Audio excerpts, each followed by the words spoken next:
defense. Judge, this time we call Ms. Alexander to the stand.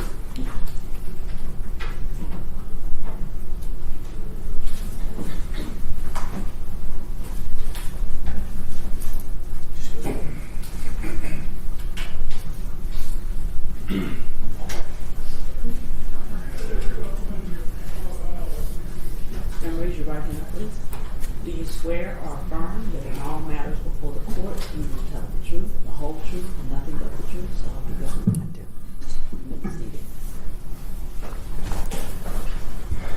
May I proceed, Your Honor? Yes.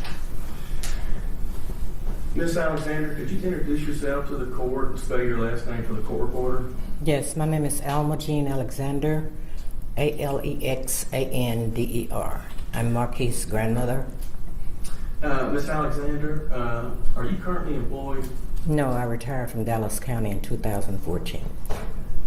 Now, when you tell the judge you retired from Dallas County in 2014, what was your occupation? Deputy clerk. And just for the record, a deputy clerk, what does a deputy clerk do? Process paperwork from the attorneys for the judge. Basically handle the paperwork for the courts.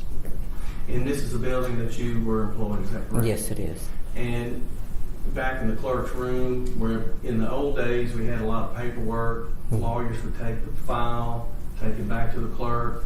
You would handle the file stamps and put all the papers into the file. And type up the judgments. Type up the judgments. Can we back up a little bit? Just tell the judge a little bit about where were you born and when did you move to Dallas County? I was born in Washington, Arkansas. I moved to Dallas County when I was 11, so I've been here like 63 years. And being Marquis's grandmother, could you explain the dynamics of your family as far as where are they located and how many grandchildren do you have and where does Marquis fall in the family relationship? Okay, Marquis was my first grandchild. I have 11 grandchildren and 8 great-grands. Of course, Marquis being the first grandchild, we were always close because you're excited with your first grandchild, so you try to do everything you can and instill in them good values.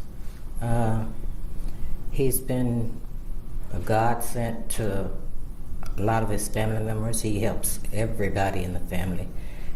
I know it's hard sometimes because when you have people pulling on you and you just trying to stretch money, you know, it doesn't always pan out.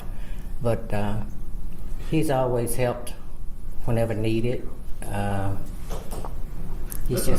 me interrupt you just a minute.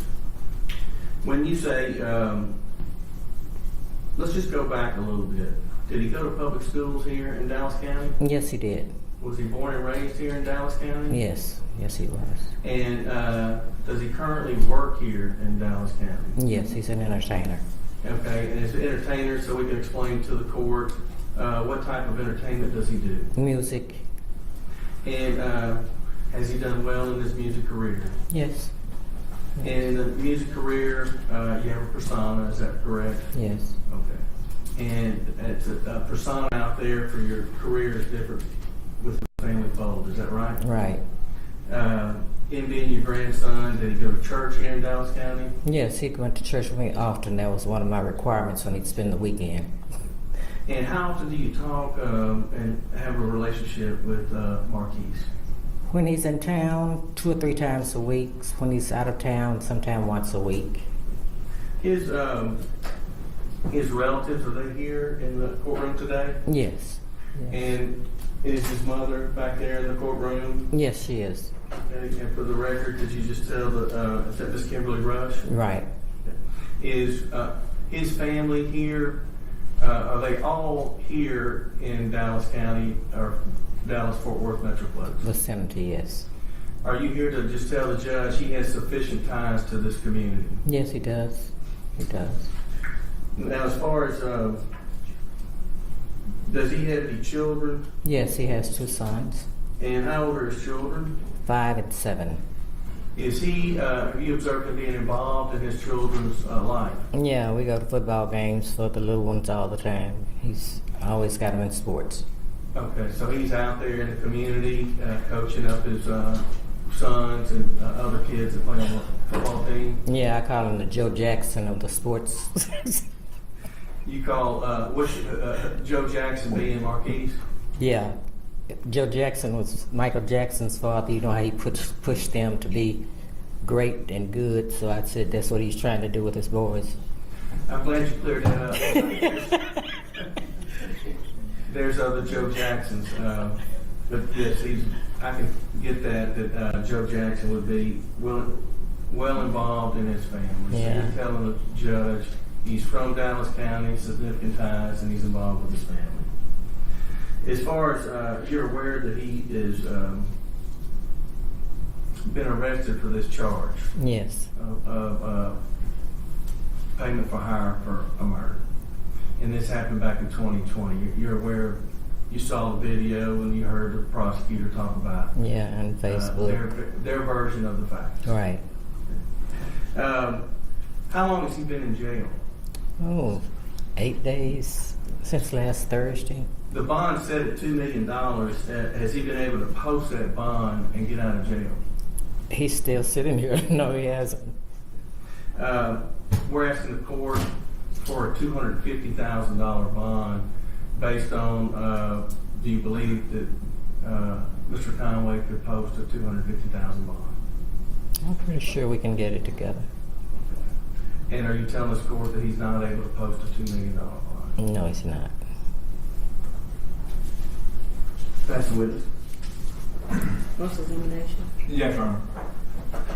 Good morning, Ms. Alexander. Good morning. My name is Tommy Adams. If you have any questions with my questions, if I don't form them in a good way, please just ask me to repeat myself and I will do so, okay? Okay. I appreciate you being down here. I'm sure this is not an easy day for you. So, thank you.